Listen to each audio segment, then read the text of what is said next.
Harvey Oswald proved innocent. He worked for RFK and saved JFK from assassination in Chicago. Framed by the CIA because he infiltrated their assassination conspiracy. Oswald worked directly for Robert F. Kennedy, who authorized his return from the USSR to conduct domestic counterintelligence. The following narrative concerning the true role of Lee Harvey Oswald in the assassination of John F. Kennedy is both simple and complex. Simple because Oswald was actually a very young and simple guy who was grossly misrepresented by the government, law enforcement, and the media. Complex because an extraordinary confluence of circumstances threw him into a literal cauldron of festering conflicts and complicated vendettas. No good deed goes unpunished is an adage that is quite applicable to the real story of Lee Oswald.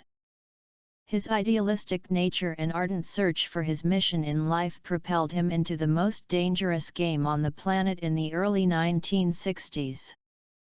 Such was his naivete and quixotic approach to life that Oswald would be thrust onto a battlefield that guaranteed he would be caught in the crossfire.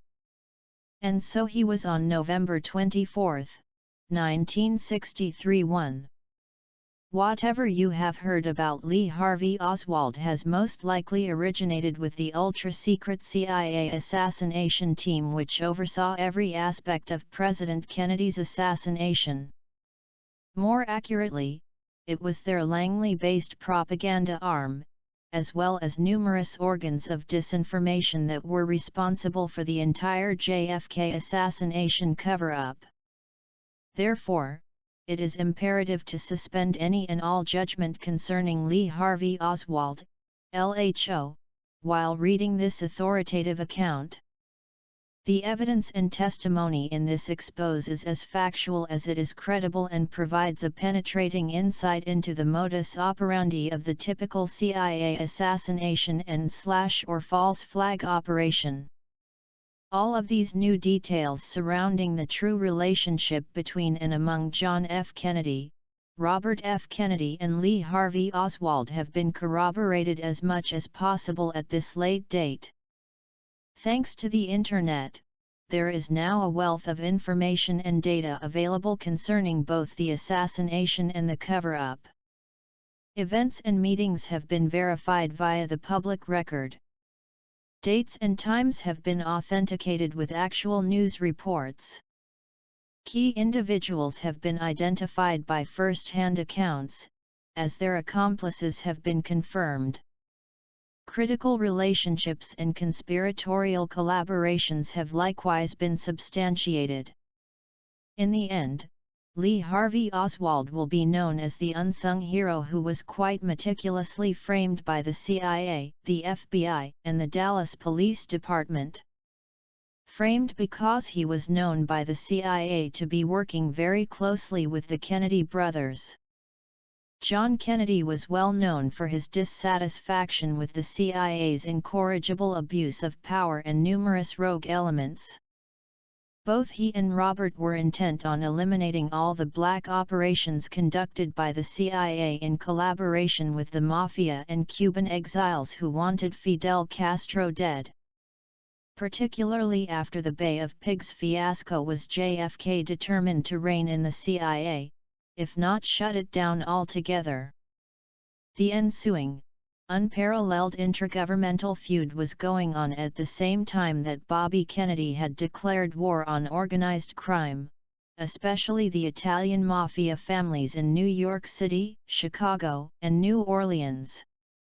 After singling out the mafia for an unprecedented spate of federal prosecutions, the Italian-American mafioso Carlos Marcello, godfather of the New Orleans Mafia, became a special target of the Justice Department. Because of the CIA's direct collusion with this Louisiana mob figure and a NOLA clique of Cuban exiles in their attempts to overthrow the Castro regime, was Oswald assigned by RFK to infiltrate that totally rogue operation. The last thing the Kennedy brothers wanted to be associated with was the unlawful assassination of another head of state, Fidel Castro. Toward that end, Oswald's deep cover status was fiercely protected throughout the Attorney General-run sting against the anti-Castro movement, which was growing more volatile by the day.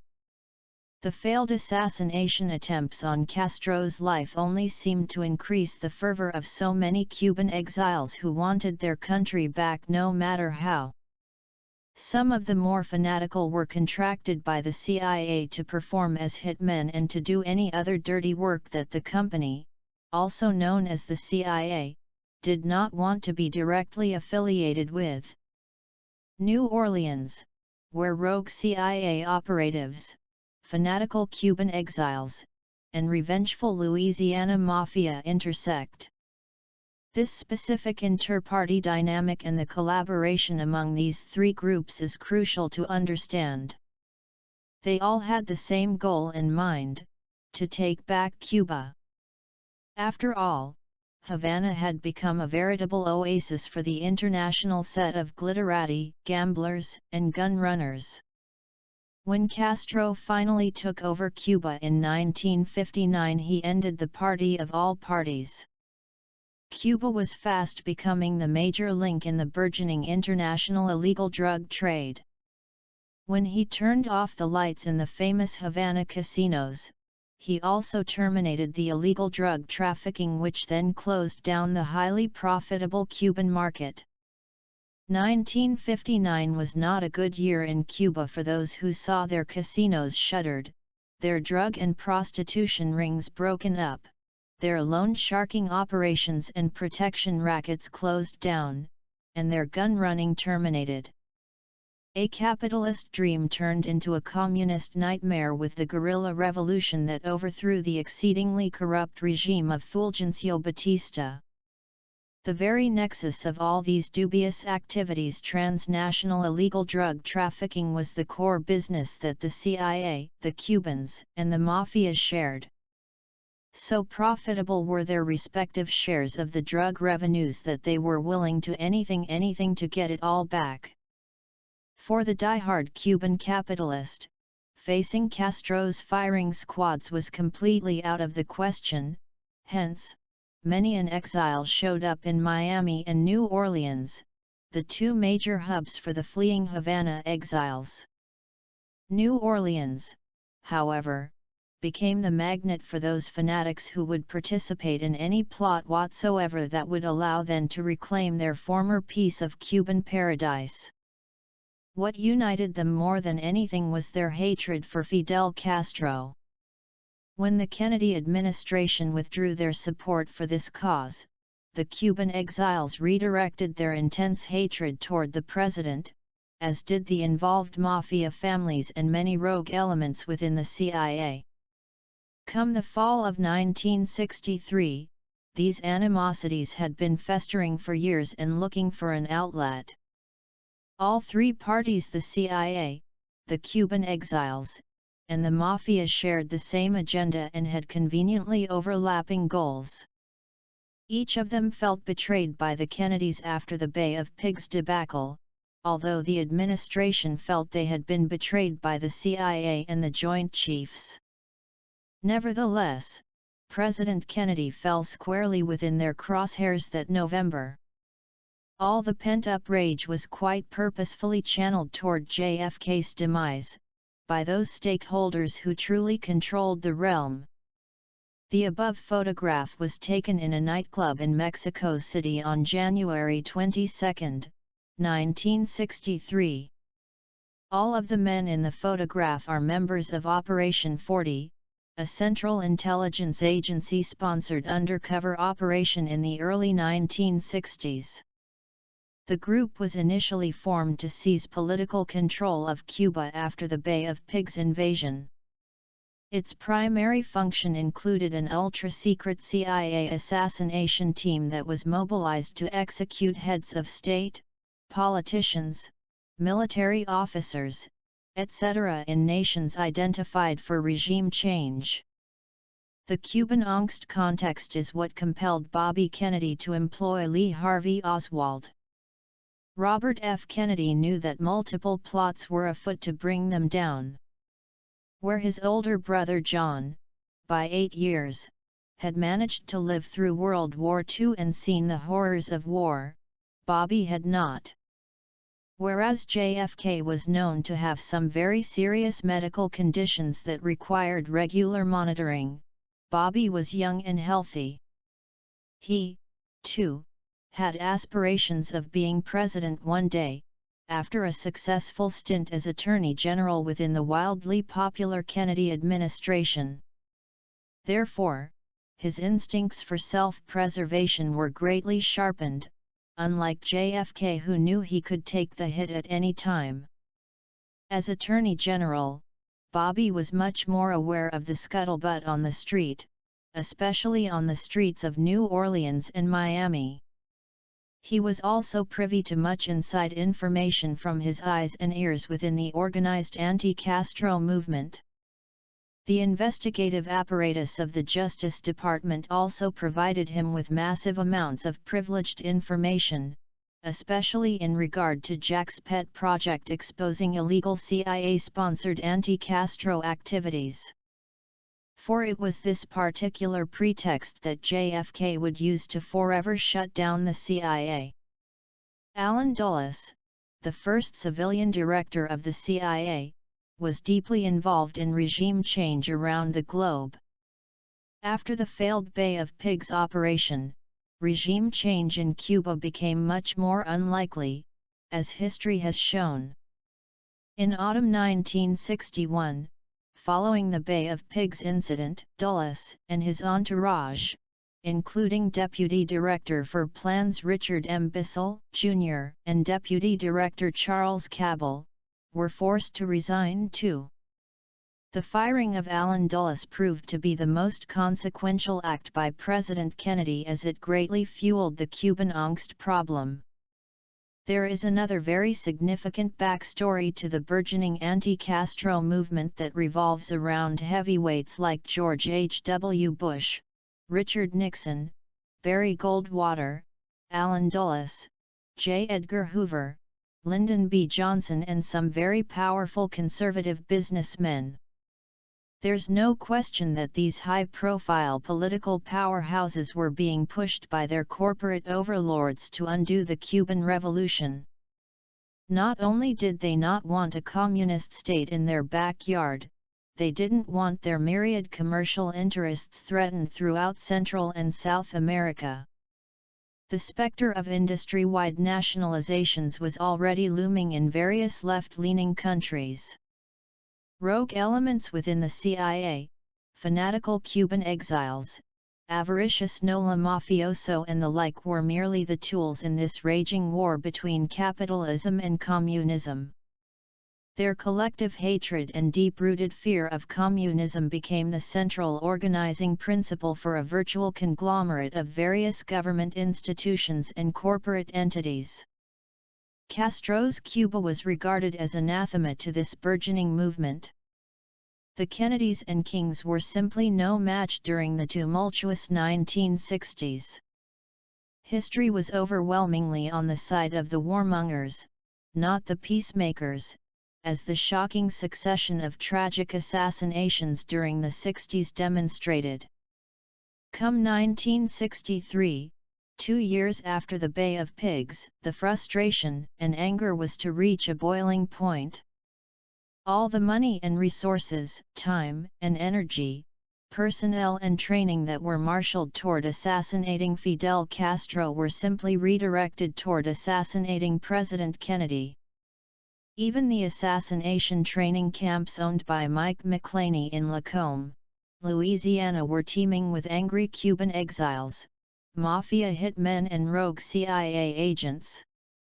Trigger-happy is the only way to describe the combustible atmosphere, and the Kennedys became the target.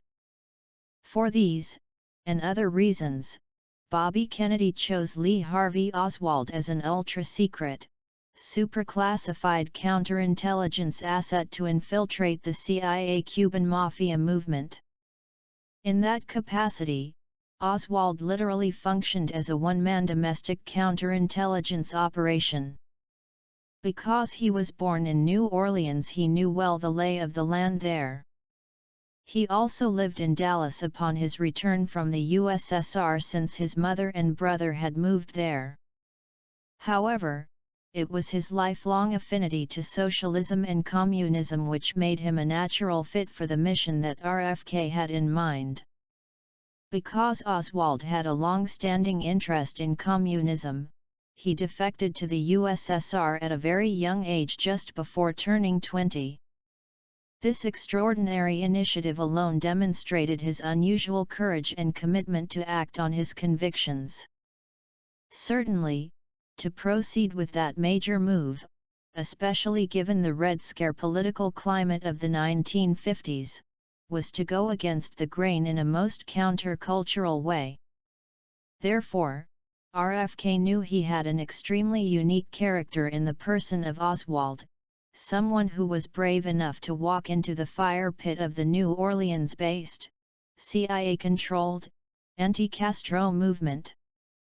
He also knew that Oswald could be trusted in a way that no one else could be. In other words, Lee Harvey Oswald was willing to sacrifice his life for a much higher purpose. And so he did. Oswald's transition back to the USA began with the Attorney General's approval. After Oswald grew disillusioned with life in the USSR, he looked for a way back to the USA. Given the manner in which he moved to the USSR, his citizenship status was both ill-defined, highly unusual, and practically unprecedented. Although he never renounced his U.S. citizenship, his application to return to the U.S. with his wife and child was quite surprisingly approved.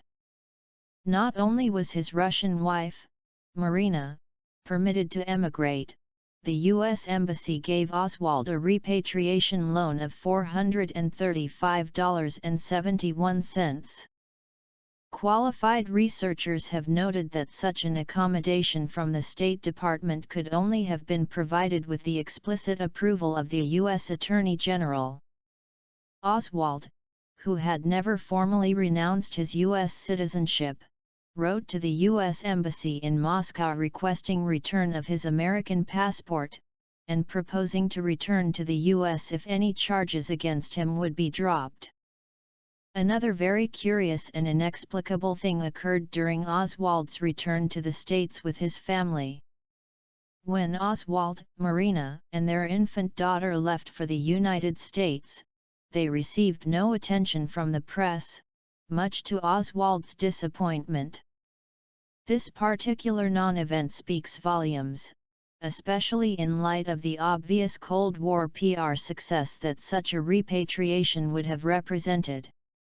Truly, it doesn't get much bigger than that, a U.S. citizen moving back from the USSR, with his new Russian family in tow. How was that explosive media event squelched, except by very purposeful design? Because of the super-secret mission planned by RFK to utilize Oswald, there could be no press involved. Otherwise, his every move and word might be watched by the media at a time when anonymity or being low-key was absolutely necessary. Oswald's own disappointment is more than likely due to being unaware of the true depth and breadth of his future mission. Although, it is very significant that he was only 22 years old at that time. Surely not an age when his peers were traveling the globe looking for a noble cause, a serious mission, or a higher purpose in life. It is during this period of his life that some investigators believe that Oswald was brought directly under Robert Kennedy's wing. RFK had a dire need which very few individuals could fulfill. Lee Oswald was a man desperately looking for his mission in life. In New Orleans, and Dallas, were they both able to accommodate each other in such a manner that nothing less than national security was being served in the most essential way? Unfortunately, and unknown to Oswald, the rogue elements within the CIA knew exactly where his loyalties lay. For this reason the trap was being set the very day he showed up in NOLA, as it was then sprung later in Dallas. Upon entering the New Orleans scene, Oswald quickly became aware of plots and intrigues of every shape and size by strategically inserting himself wherever possible. However, it was in Dallas in October of 1963 that he was made privy to various conspiracies to assassinate the president. Little did he know that these revelations were by deliberate design. Thinking that his sleuthing uncovered these conspiracies, Oswald unwittingly walked into the scheme that was being planned in Dallas as a backup to another assassination plot that was located in Chicago. That assassination plot also had a patsy, Thomas Arthur Valle, whose profile was very similar to Lee Oswald.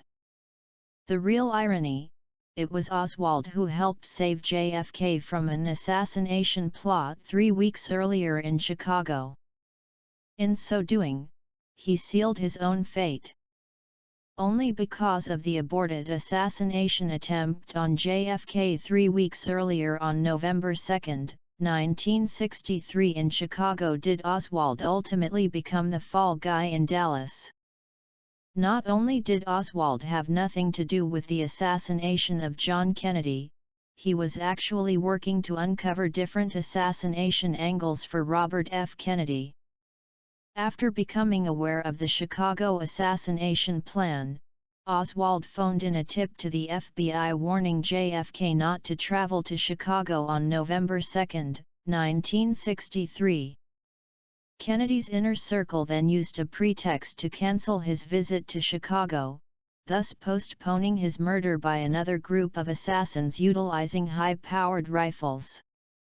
Because of this very similar, yet aborted, assassination plot that occurred in early November, the Kennedy brothers were sufficiently deceived that they momentarily let their guard down. Since their point man Oswald had successfully alerted them to the plot, which was further corroborated by other events involving Chicago law enforcement, they believed incorrectly that he was genuinely in the know. However, it appears that the November 2 assassination attempt may have been a staged event all along in order to do exactly what it did: give the Kennedys a false sense of security during the lead-up to the main event in Dallas. In that Chicago episode, Oswald may have been used unknowingly as a trusted messenger to RFK to deliver planted information which he did not know was an integral piece of the Dallas assassination plot.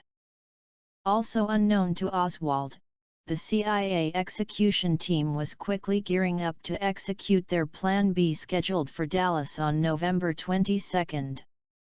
Here again, Oswald, in his ultra-secret capacity of working for Attorney General Robert Kennedy, had infiltrated the CIA cell that was working on the ground in both New Orleans and Dallas.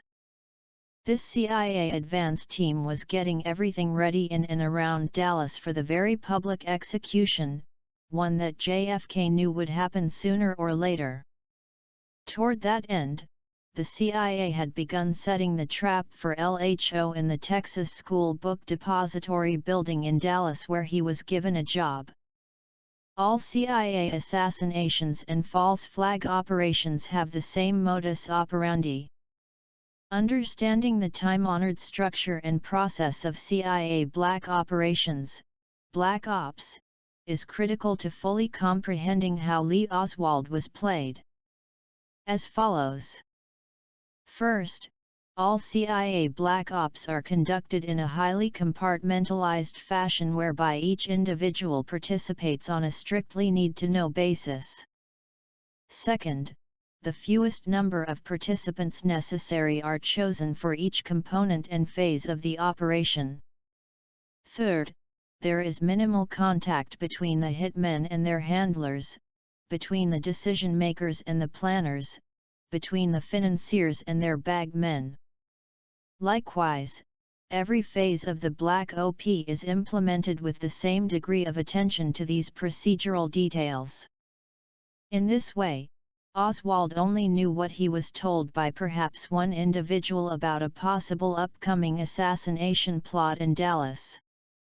According to various accounts, Oswald had a handler within the CIA by the name of Maurice Bishop, whose real name was David Atlee Phillips.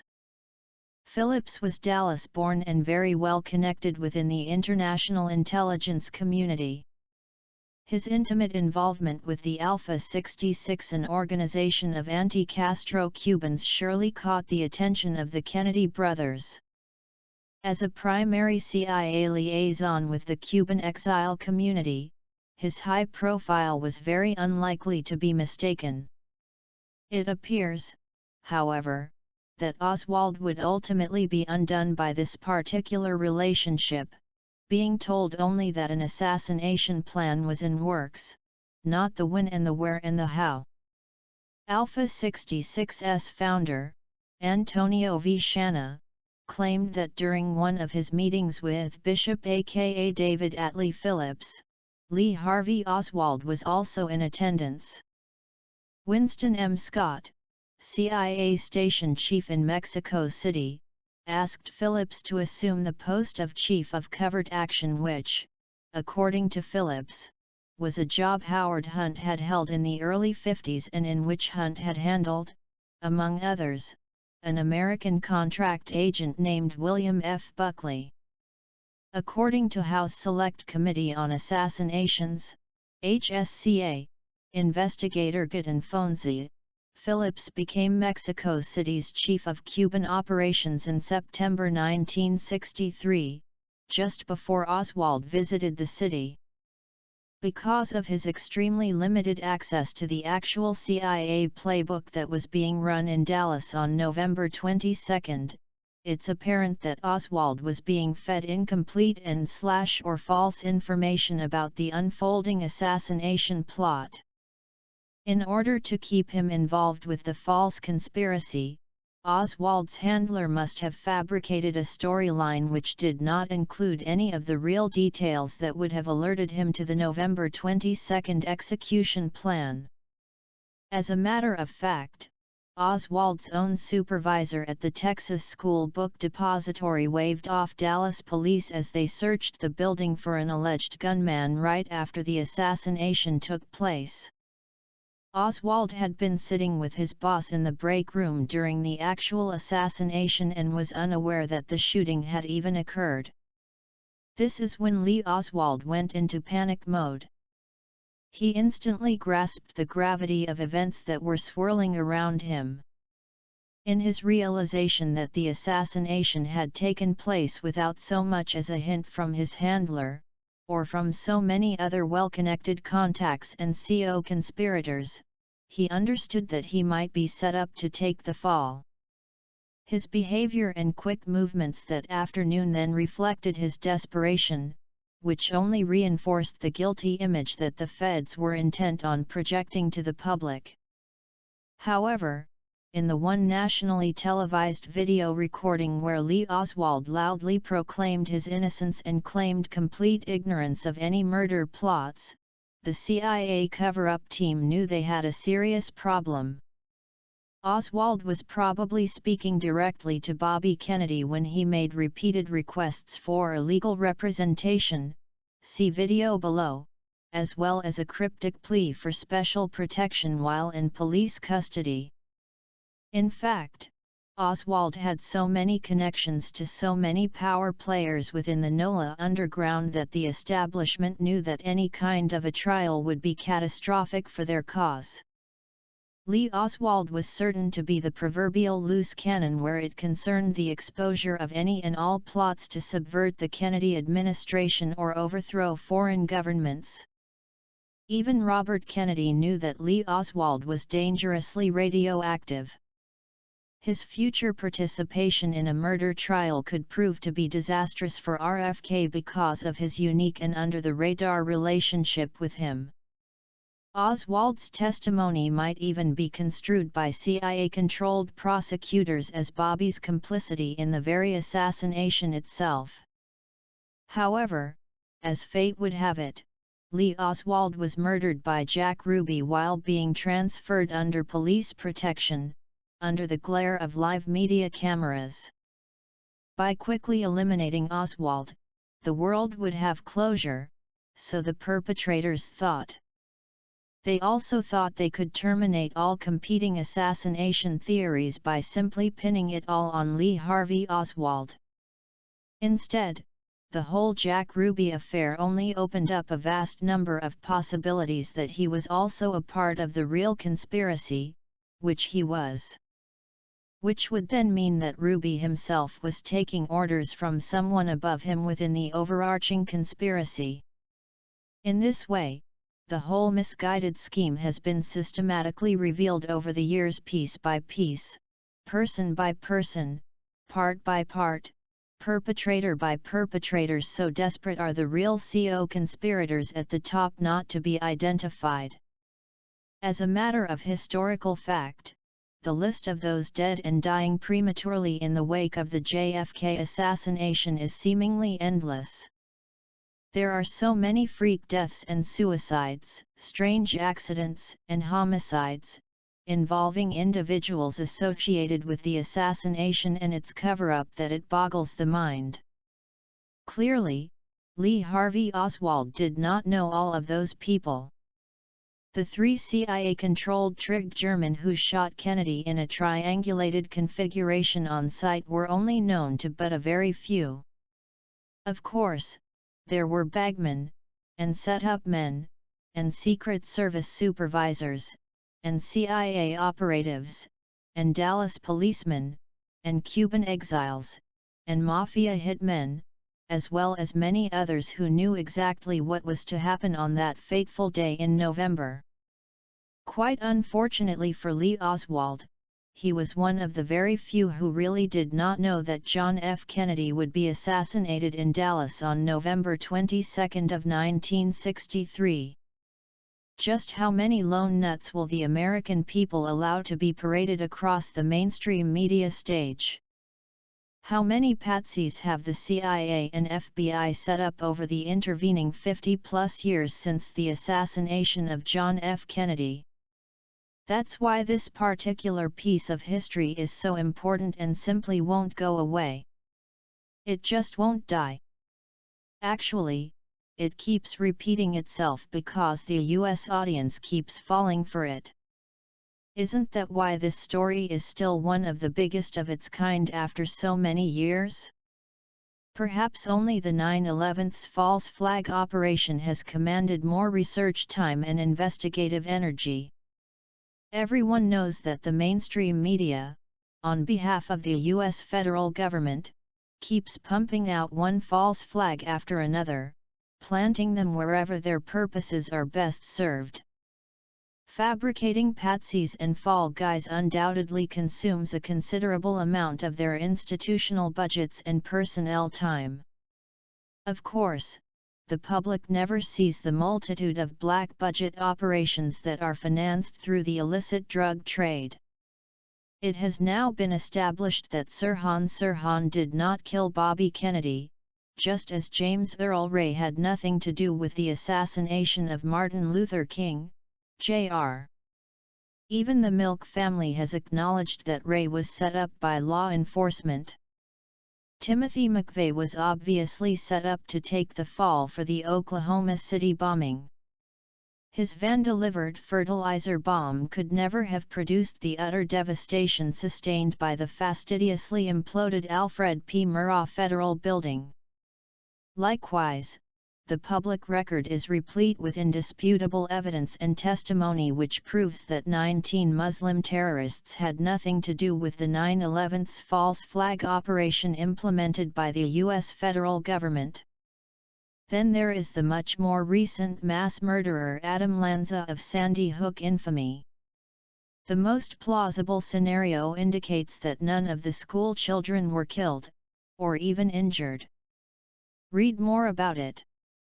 Clearly, the use of Lee Harvey Oswald as a patsy set the pattern that has been repeated countless times over the past 51 years. Countless because the vast majority of crimes that have required the use of a patsy, or false flag, go completely unreported by the MSM. Let's face it, if the citizenry of the USA had demanded a truly objective, impartial, scientifically based investigation of Lee Harvey Oswald, he would have been proven stone-cold innocent. Which then begs the question, who did it?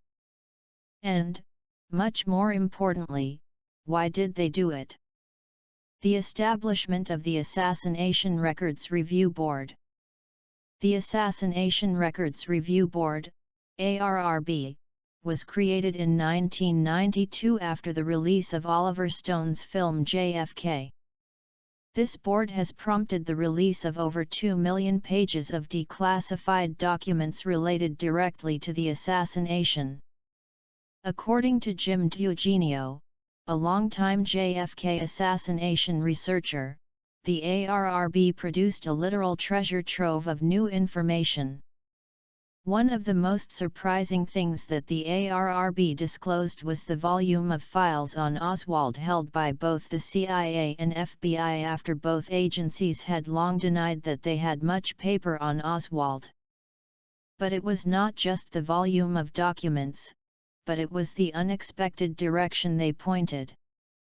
Jeremy Gunn, the ARRB's former counsel, spoke at Stanford University on May 18, 1998 about the investigation of the JFK assassination. He stated that, given what the ARRB discovered by way of hard evidence and credible testimony, he would much rather be defending Oswald than prosecuting him. Conclusion. What else did Bobby Kennedy know about Lee Oswald such that he was someone who could be trusted for such an ultra-secret and sensitive operation? Perhaps it was the fact that Oswald was formally trained by the CIA and had worked for the Office of Naval Intelligence. The following letter from John McCone, the director of the Central Intelligence Agency, to James J. Rowley, the U.S. Secret Service chief, on March 3, 1964 clearly validates this important piece of Oswald's resume. Proof that Lee Harvey Oswald was trained by the CIA and worked for ONI. Having been a dedicated Navy veteran, President Kennedy certainly could have reviewed Oswald's official military file in this regard. As an ex-Marine, Oswald presented all the right qualifications and necessary credentials required by the Kennedys for such a dangerous mission. That's why they chose and thoroughly trusted him. At the end of the day, Lee Harvey Oswald will become highly regarded for performing valiantly, under extreme duress, in the defense of his country. He bravely honored his oath to defend the Constitution. By sacrificing his life in service to the U.S. Attorney General and for the protection of the President of the United States of America, he ought to receive both the Medal of Honor and the Presidential Medal of Freedom, posthumously. In The Soldier of Lee Oswald, the U.S. Marine Corps produced a living embodiment of Semper Fidelis. In his short life he proved to be a person who was always faithful to his nation. And, to those who greatly relied upon his courageous acts of heroism, Lee Oswald was always loyal. JFK's profiles in courage might now include the extraordinary and heroic self-sacrifice of Lee Harvey Oswald. Semper Fi, Lee. Semper Fi. Although this expose is focused on the CIA-Cuban Mafia connection of the JFK assassination, the author fully acknowledges that the real conspiracy goes far deeper. The extremely volatile context of New Orleans was a convenient and credible cover story for the true perpetrators. District Attorney Jim Garrison of New Orleans was even permitted to conduct an investigation and trial in which many of the facts in this essay were ferreted out, but only regarding the part of the conspiracy that went only one level deep. In fact, the vast conspiracy to cover up the crime of JFK's assassination was much more complex and difficult to manage. When November 22 rolls around each and every year, those responsible culprits at the top have to go into spin mode because of the sustained and ardent curiosity of the ever-skeptical public. Nonetheless, the cover-up has been largely successful over the past 50 years because of the pervasive, monolithic conspiracy of silence that was strictly maintained by the biggest stakeholders at the very peak of the global power pyramid. Just who were those stakeholders who so benefited from JFK's assassination? Unfortunately for the Kennedys, there were probably more within the administration working against them than for them. Here, again, the addendum below provides a glimpse into the many powerful personalities and vested interests, government institutions and corporate entities, religious institutions and secret societies, which were hard at work on the other side. All of those implacable forces, it should be noted, were quite diametrically opposed to John Kennedy's vow to replace the perpetual war economy with one known for peace and prosperity. Oswald denied any involvement with the assassination. It's obvious that Oswald knew from his own mouth that he was being set up as a patsy. He even voiced that concern to his lover during the days before the assassination. Oswald repeatedly asking for a legal representation directed at his superiors in the White House, perhaps even at Bobby Kennedy himself. The following top 10 reasons for the assassination of John F. Kennedy have been excerpted from a previous essay entitled, Warren Commission Report, The Most Absurd Investigation in U.S. History. Who killed JFK? And why did they do it? While this list is fairly exhaustive, it is by no means complete. Kennedy was clearly on a mission to thwart the advancing of the New World Order agenda. He was grimly aware that the NWO was insidiously encroaching upon every facet of civil society in America and throughout the entire world. In an effort to warn U.S., JFK made enemies of the very rich and very powerful both at home and abroad. Top 10 list as follows. 1. JFK issued Executive Order 11110 which essentially disempowered the Federal Reserve System. This international crime syndicate is a private banking cartel with no reserves and is not federal, since its owners are more foreign than domestic. Like President Andrew Jackson, he knew the Fed had to go if there was to be freedom from permanent debt slavery for the USA. Needless to say, the NWO bankers would not tolerate such audacity, and JFK knew he would pay the greatest price. Related, JFK killed after shutting down Rothschild's Federal Reserve list of U.S. presidents murdered by the Rothschild banking cartel. 2. JFK vowed to shut down the CIA shortly after the failed Bay of Pigs operation. The CIA is the granddaddy of all black ops and psyops around the world, including all major terrorist events before and since 9/11. With such an enormous and unaccountable black budget funding so many illegal schemes, JFK understood the CIA was the proverbial loose cannon. His firing of CIA Director, Allen Dulles, proved to be the last straw. So was his vow to splinter the CIA into 1,000 pieces and scatter it into the winds. 3. JFK was implementing plans to end the Vietnam War. His failure to prosecute the war greatly irked the Roman Catholic Church, the war's primary instigator. As the first Roman Catholic U.S. president, he made it clear during his campaign that he would act with complete independence from Vatican influence and always govern as his conscience dictated. Terminating the Vietnam War became JFK's #1 foreign policy agenda item, which put him at serious odds with the entire world's shadow government. 4. JFK adamantly opposed Israel's plan to develop nuclear weapons. His uncompromising posture enraged Israeli Prime Minister David Ben-Gurion, and brought upon him the wrath of the Mossad. A nuclear-armed Israel was an essential goal of those who would control the oil and gas reserves throughout the Middle East. JFK was well aware of Israel's intentions to terrorize the entire Middle East with threats of nuclear Armageddon. 5. JFK was proceeding with plans to reveal highly classified information regarding the truth about UFOs and the alien presence on planet Earth.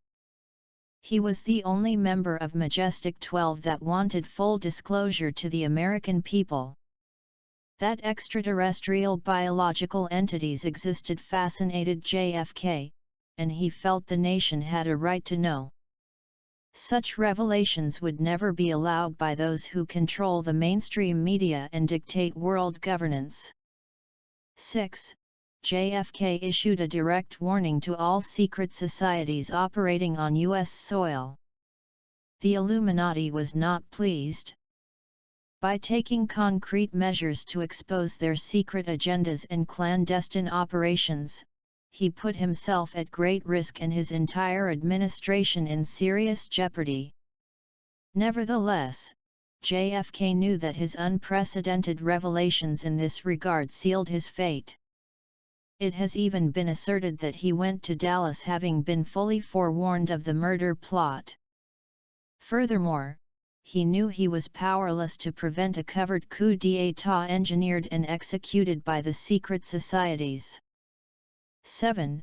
JFK's brother and U.S. Attorney General, Robert F. Kennedy, launched an unprecedented war on organized crime, and particularly against the NYC, New Orleans and Chicago mob families. Obviously the American Mafia was not happy, especially after they allegedly helped swing the necessary Chicago vote, and therefore Illinois electoral votes, in JFK's favor to win the election. Bobby, himself, admitted that his aggressive pursuit of the mob may have caused the demise of his brother. 8.